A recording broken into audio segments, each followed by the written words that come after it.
I see a massive rush to, not everyone has to go right away. If you like your seat, you know. Okay, so whatever you all want. So who would like to go first?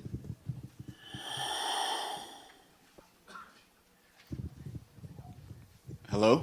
And a you good day. I had a question. Yes. I was doing some like basic math with phi ratio, and times Yes. 128, and it came really close to the Uranus frequency when it's in the audible hearing. Yes. Is there any correlation to that? Yes, of course. The idea is that you're allowing the vibration that leads you into deep mystery to discover hidden things within yourself. That's what that reflection is representative of in the collective consciousness of your planet. Okay. Does that make sense to you? Yeah, I guess so. You guess so. Yeah. Is that another way of saying not really?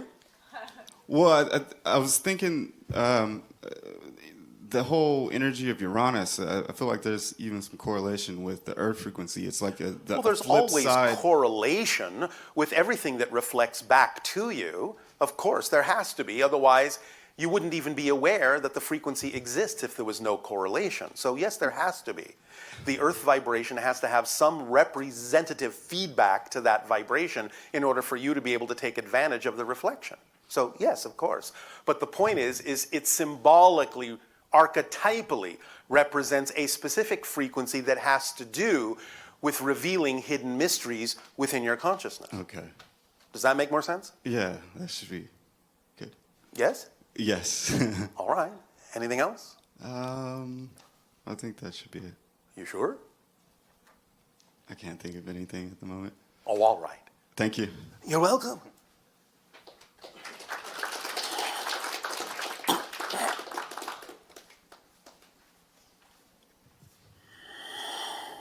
Hello, Bashar. And a you good day. Thank you. You as well. I'd first like to just express my gratitude for All you. right. Very kind and compassionate that you share with us your Deep ideas. appreciation to you as well. Yes. Thank you. So I'll start by making a few statements. Please. I play poker. And all right. It's very exciting for me. I very Yes. much enjoy that. All And right.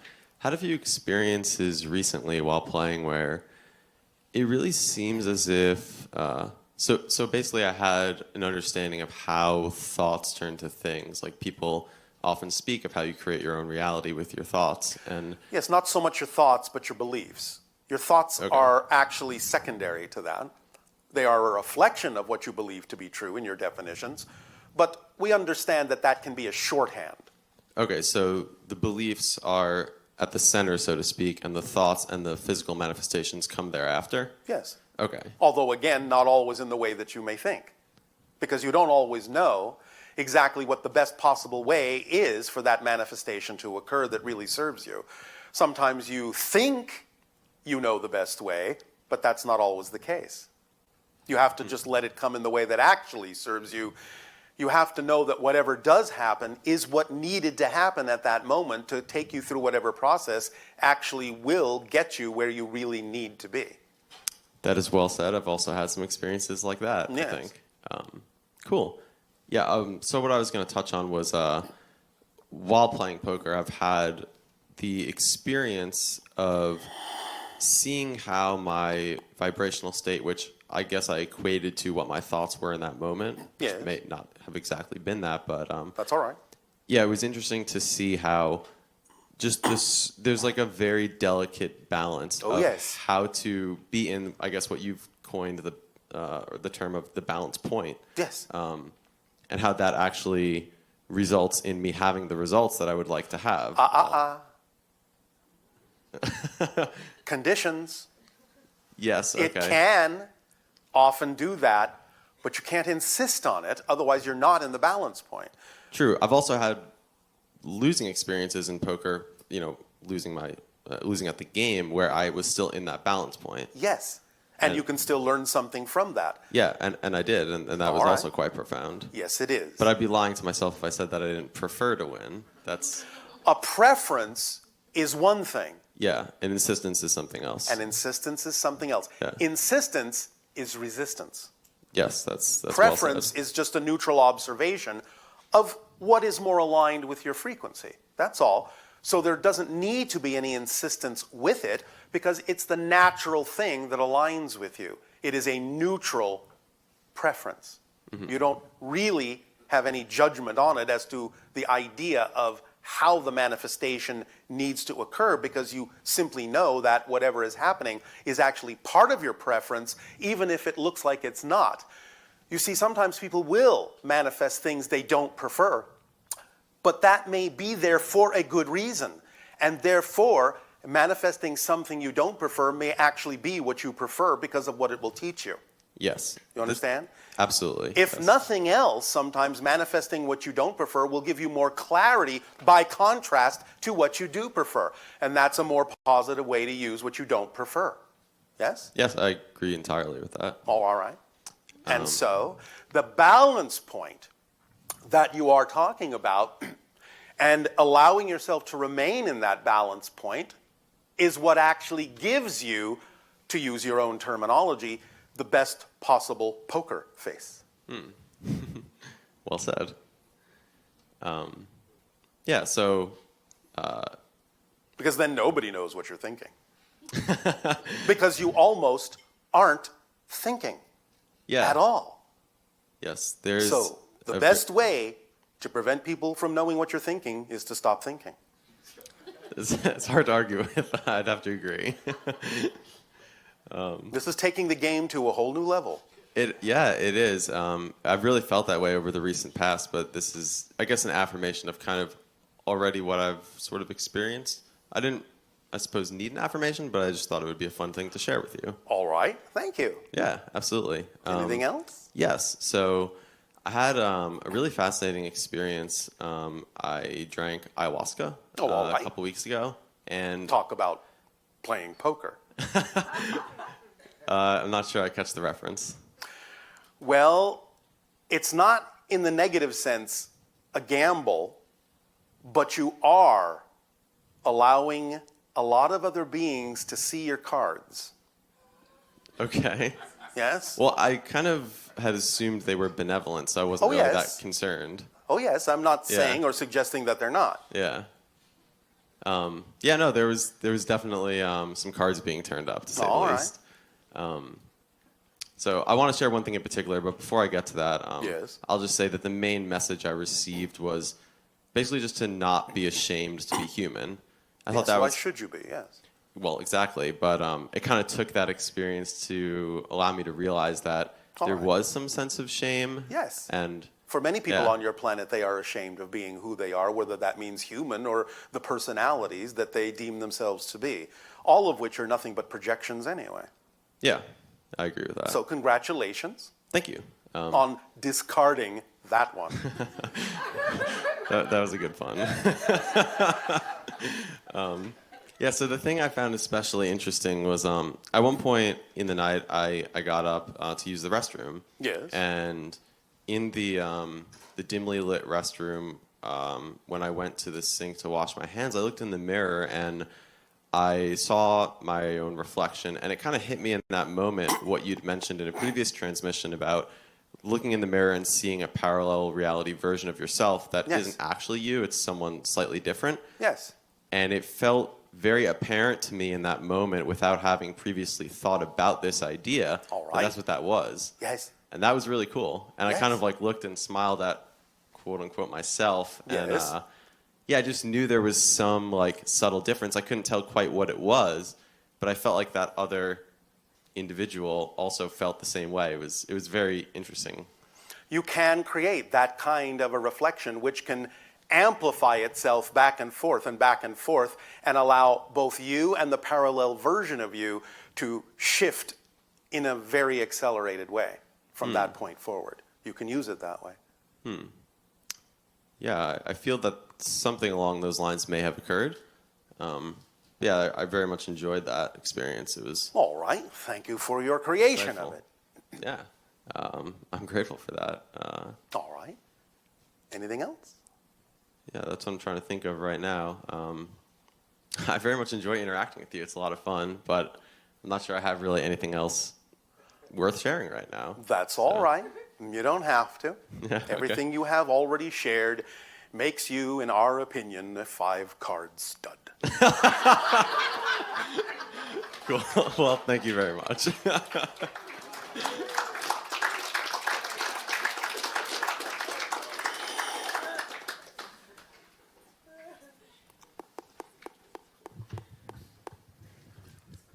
Hello, Bashar. And a you good day.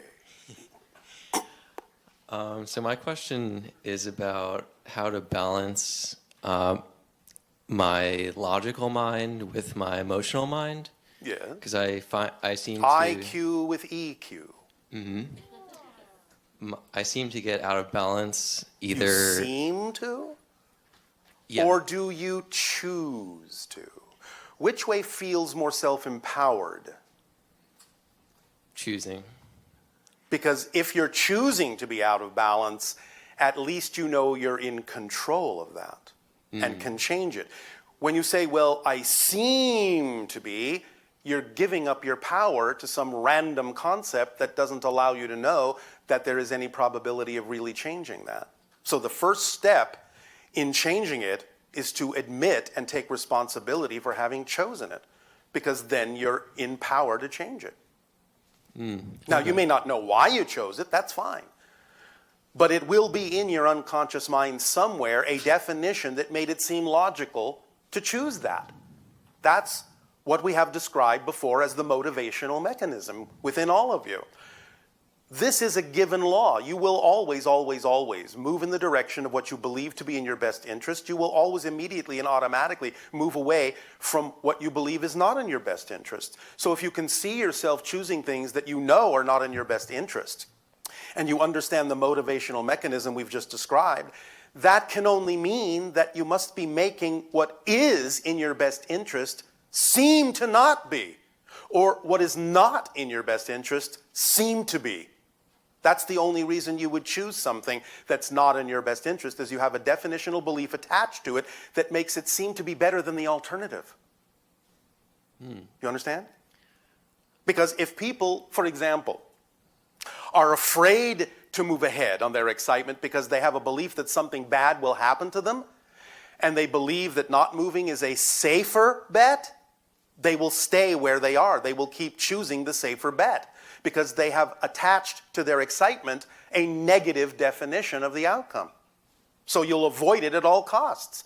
When you realize that that may be the kind of definition you've attached to it, you will realize that doesn't make sense. It's illogical. And as soon as you realize there's no reason to attach a negative definition to your excitement, then that definition is gone. And you can start choosing things that you know are in your best interests. Because you will have cleared out the definitions that would make it seem otherwise. Is this making some sense? It is making some sense. Can you apply it to any specific definitions within you that would allow you to choose things you know are not necessarily in your best interest? I guess I would have to become more conscious of all my choices. I guess so. Well, let me ask you this question, because again, this is usually the one for your people that will typically, not always, but typically reveal what the definition is, the fear-based definition is. And the question is, if you were to actually move forward on your passion in life, what are you afraid might happen? What are all the reasons you create for yourself to not move in the direction of your preference, of your excitement, of your passion? Running out of money. Running out of money. Oh, all right. Are you saying that that's not an exciting thing? It could be. It could be the best thing that ever happened to you. How do you know? That's a good point. Thank you. It could be. You see, this goes back to what we say about your definitions, because we understand how things work on your world in general. But the idea is that many of you become way too focused on one particular way in which things work when there are other ways. And you're not allowing your definition to be broad enough to include the other ways. When you focus only on one symbol of abundance, such as money, not invalidating it, not discounting it at all, but it's only one symbol. There are other symbols of abundance, other symbols of support. But when you only focus on one as if that's the most important one, you are closing the doors through which other forms of support and abundance could come. Because you're saying you won't recognize them. If it's not this, I can't be supported. I don't understand how I could possibly be supported if it doesn't come in this form. That's a very limiting and restrictive belief system. But when you understand that abundance is simply one of the natural tools of excitement, and it will bring you whatever form of abundance and support you need to continue to act on your excitement, then you can relax your definition and open all the windows and doors and let abundance come in all its forms. Sometimes somebody may just give you something. That's a form of abundance, you know. Mm-hmm. Yes? Yes. Sometimes synchronicity will bring you information that you need at exactly the right time. That's a form of abundance, you know. Yes. So why not let more forms of abundance come into your life rather than worrying that you might lose one particular form? That Yes? sounds like a good idea. Why, thank you. The idea is that if money needs to be there, then the right amount of money will come, but it may not be sufficient to allow for the big picture, but the rest of the other forms of abundance will fill the other spaces. So that sometimes it may be, well, you just need this much money, and you need this much gift, and you need this much synchronicity, and all together, you've got your support. Mm-hmm. If it needs to be all money, that's what will come, because that will be the path of least resistance. But your first clue that it might not be the path of least resistance is, it's not coming. That's your moment to look around and go, could there be other forms of abundance that I could allow in? That's where your imagination opens up. Because when you're on the level of the vibration of your passion, you will actually be capable of thinking, of imagining other things that might bring other forms of abundance in. But if you're only focused on one form, you are actually not only closing the door to other forms of abundance, you're closing the doors in your imagination to being even capable of imagining how other forms of abundance could come to you. So you will not even conceive of opportunities you could be acting on that could give you everything you need, because you will not allow them to be visible, because you're not in the correct frequency. Mm-hmm. You cannot perceive what you're not the vibration of first. This is just physics. Mm-hmm. You have to be that frequency first. And when you are, all sorts of things that are commensurate with that frequency will come to you. You'll think of things. Other people might call the things you imagine crazy, but that doesn't mean they won't work for you. They don't have to work for them. They just need to work for you. Mm-hmm. Is this making some sense? Definitely. Is this helping? A lot. All right. Anything else? So do you think it would be wise to just follow my highest excitement and not be concerned with societal expectations? Let me think about that for a moment.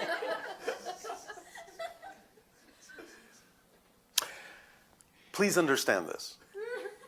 The philosophies you think are what you're hearing are not philosophies. We're actually giving you, literally, an instruction manual for how reality works. We're literally giving you formulas. You follow? Yes. It is no different when we say, act on your highest passion every moment that you can, to the best of your ability, taking it as far as you can until you can take it no further, with zero insistence or assumption as to what the outcome ought to be. That is literally an energy formula. It is physics. It's an instruction manual. It will activate everything you need. It will leave nothing out. It will give you all the tools in the kit of excitement, because it's a complete kit, and nothing relevant will be left out. And all you have to do is remain in a positive state no matter what happens, and you will get the beneficial effect. This is an instruction manual, absolutely no different at all than if someone gave you an instruction manual to operate a piece of machinery, to learn how to drive one of your automobiles. You would say, the instructions say, find the key. Oh, this must be the key. There's a picture of it. Yes, looks just like it. Put it in the slot called the ignition. Oh, all right. Put it in. Turn it this way. Turn it this way. The engine will start. Yes, I hear it started. Now, step on the brake. Step on the brake. That's that one according to the instruction manual. Put the car in gear. Okay, that must mean this thing here. And now step on the gas. The car should move. Oh, yes, it's doing that. Why is it doing all of that? Because I followed the instruction manual. Simple as that. What we are giving you is literally a description of how reality works. It's literally an instruction manual. So if you actually do it as precisely as you can, like you would for any instruction manual, you will see that reality is already working. The instruction manual we're giving you doesn't mean it's not working. The instruction manual we're giving you is giving you an opportunity to experience that it already works in a positive way for you instead of a negative way. Because synchronicity is always working, but you can experience negative synchronicity or positive synchronicity. Does that make sense? Yes. So, if you really understand that this is an instruction manual and you just follow the instructions just as you would with any machine, you will see it's that simple. It works. Mm-hmm. Does that help? Yes. Does that answer your question? It does. Can I ask one more question? That was a question. You want to ask another one? One more. Yes? What if you follow the instruction manual and follow your highest excitement and you end up in a less than preferable state? Thank you for bringing that up. You see, this, as you have just said it, is the absolute crux of the issue that all of you have difficulty with. When you say, if I follow my excitement, what if something less than exciting happens? What you have to realize is what you've just said is not a definition of excitement. It's a different definition. You follow me? To say, I am acting on my excitement, but something can happen that's not representative of my excitement is not a definition of your excitement. By definition, when you are in your excitement, nothing can happen that you don't find exciting, even if it's what you don't prefer. You find it exciting because you know that to stay in that state means you will extract the benefit from it. So to say something bad can happen when I'm acting in my excitement, when I'm in my state of excitement, is an oxymoron. It's a contradictory definition. It's not a definition of excitement. It's a definition of a completely different reality experience. The reality experience of, I think I'm acting in my excitement, but I find out I'm not. That's the definition you just gave me. It's not a definition of excitement. So that's why it's so important to be clear about your definitions. Your definitions have to be purely representative of the state that we're talking about, or they're not that state. Your definitions will be only commensurate with whatever state is reflective of the definition you're creating. And that's a different state and a different reality experience altogether. Mm-hmm. Yes? Yes. Is that making some sense? Yes. I guess what happened is I followed my excitement and then I Didn't get what you preferred. didn't get what I preferred. But why should you? That's what I'm saying. You see, when we talk again about acting on your passion, it has to be done for its own sake, not because of what you think is supposed to happen. Because as I said, sometimes you will get things that objectively, neutrally, you may recognize are not things you prefer. But you have to know it's there for a positive reason if you're actually in a positive state. If you don't know it's there for a positive reason, you're not in a positive state. I understand. You have to know that no matter how it looks, no matter how it was created, no matter what anyone else's opinion is about it, you, by staying in a positive state, can only extract a positive and beneficial effect from that circumstance, from that manifestation. The bottom line is, it doesn't matter what happens. It only matters what you do with what happens. Mm-hmm. That's what matters. Matter. That's what matters. The circumstance doesn't create the material. the state of being does. Is this making sense? Yes. Are you sure? Yes. All right. We'll see. We will. Thank you so much. Thank you.